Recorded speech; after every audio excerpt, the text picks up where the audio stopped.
శిలలాంటి నన్ను మలిచి పులివే అనుకున్నా, నువ్వు కోరే రూపంలో కనిపిస్తూ ఉన్నా.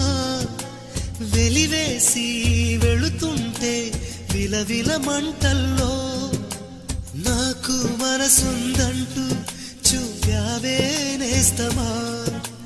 ఆ మనసును ఒంటరిగా ఇరిచేస్తే న్యాయమా.